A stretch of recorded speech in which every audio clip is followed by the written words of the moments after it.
Hello friends, இன்றைக்கி ஷோபாலாக்கில் பாருங்கள் ஒரு ஸ்வீட் செய்ய போகிறேன். அதாவது தேங்காய் பர்ஃபி செய்ய போகிறேன். தேங்காய் பர்ஃபிக்கு நல்லா ஒரு தேங்காய் ஃபுல்லாக எடுத்து துருவி வச்சுருக்கேன் பாருங்கள். இப்போ இதை மிக்சியில் போட்டு லைட்டாக இதை கிரைண்ட் பண்ணிக்குவோம். இதுக்கு தண்ணியெல்லாம் ஊற்ற வேண்டாம். சும்மா லைட்டாக கிரைண்ட் பண்ணிட்டோம்னா அந்த பர்ஃபி சாப்பிடும்போது கொஞ்சம் நல்லாயிருக்கும். பாருங்கள், இந்த தேங்காயை நல்லா கொஞ்சம் மிக்சியில் போட்டு கிரைண்ட் பண்ணி வச்சுருக்கேன். இது கொஞ்சம் சாப்பிட்றதுக்கு நல்லாயிருக்கும், இல்லைன்னா ரொம்ப சக்கையாக இருக்கும். இப்போ இதை ஃபஸ்ட்டு எப்படி செய்யலான்னு பார்க்கலாம் வாங்க. இப்போ ஒரு பேன் வச்சு அதில் ஒரு ஸ்பூன் நெய் விட்டுருக்கேன். இந்த நெய்யில் நம்ம அந்த தேங்காயை வறுத்துக்கிறணும். இப்போ பாருங்கள், இந்த நெய்யில் இந்த தேங்காயை போட்டு இதை கொஞ்சம் நல்லா ட்ரை ஆகிற வரைக்கும் நல்லா வறுத்துக்குவோம். ஒரு 5 நிமிஷம் நல்லா வறுத்து எடுத்தால் போதும். இப்போ பாருங்கள், ஒரு 5 நிமிஷம் ஆச்சு. நல்லா கொஞ்சம் பாருங்கள், இப்படி நல்லா பொலன்னு இருக்கா. இப்போ இந்த ஸ்டேஜில் இதை ஸ்டவ் ஆஃப் பண்ணி வச்சுருவோம். இப்போ இதுக்கு பர்ஃபிக்கு தேவையான அளவு வெல்லம் எடுத்து வச்சுருக்கேன். ஒரு 100 கிராம் வெல்லம் எடுத்து வச்சுருக்கேன். ஒரு தேங்காய்க்கு 100 கிராம் எடுத்துக்கலாம். இந்த வெல்லத்தை ஒரு பாத்திரத்தில் போட்டு இதுக்கு கொஞ்சமாக தண்ணி விட்டுக்குவோம். இப்போ இதை நல்லா கரைஞ்சி வரட்டும். பாருங்கள், இந்த வெல்லம் எல்லாம் நல்லா கரைஞ்சிருச்சு. இப்போ இதை அந்த நம்ம வறுத்து வச்சுருக்கோம்ல தேங்காய், அதில் ஊற்றிக்கலாம். நல்லா ஃபில்ட்ரு பண்ணி ஊற்றணும். இப்போ பாருங்கள், இதில் நான் அந்த பாகை ஊற்றிக்கிறேன்.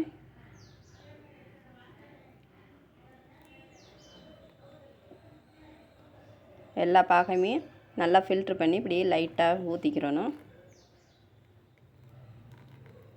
எல்லாமே ஊற்றியாச்சு. இப்போ இதை நல்லா மிக்ஸ் பண்ணி விடுவோம்.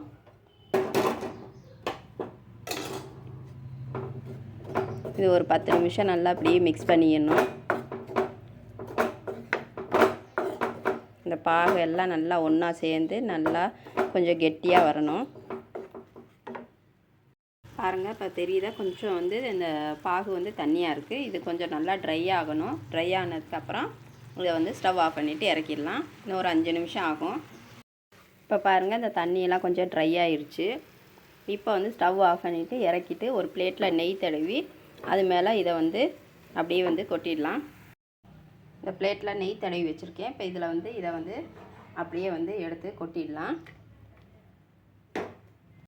இதை அப்படியே எல்லாத்தையும் நல்லா இதை அப்படியே ஸ்லைஸ் பண்ணி வச்சுருக்குறோம். பாருங்கள், சரிசமமாக அப்படியே கரண்டியை வச்சு செஞ்சு வச்சுருக்கேன். இது ஆறுனதுக்கப்புறம் இதில் ஸ்லைஸ் போட்டுக்கலாம். நல்லா சூப்பராக இருக்கும். ஒரு 5 நிமிஷம் ஆகட்டும்.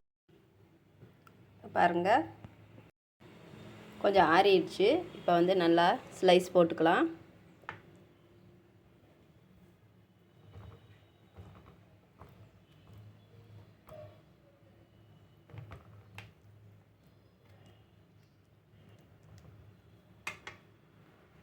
கட் பண்ணியாச்சு. நல்லா சூப்பரான தேங்காய் பர்ஃபி ரெடி ஆகிடுச்சு. பாருங்கள், பார்க்கவே நல்லா சூப்பராக இருக்கா. நல்லா இருக்குங்க. சாப்பிட்டோம்னா நல்லா சூப்பராக இருக்கும். குழந்தைகளுக்கும் ரொம்ப பிடிக்கும். பெரியவங்களும் நல்லா விரும்பி சாப்பிடுவாங்க. இதே மாதிரி நீங்களும் தேங்காய் பர்ஃபி செஞ்சு பாருங்கள். இந்த வீடியோ பிடிச்சிருந்தால் லைக் பண்ணுங்கள், சப்ஸ்கிரைப் பண்ணுங்கள், கமெண்ட் பண்ணுங்கள் ஃப்ரெண்ட்ஸ். நல்லா சூப்பராக இருக்குங்க.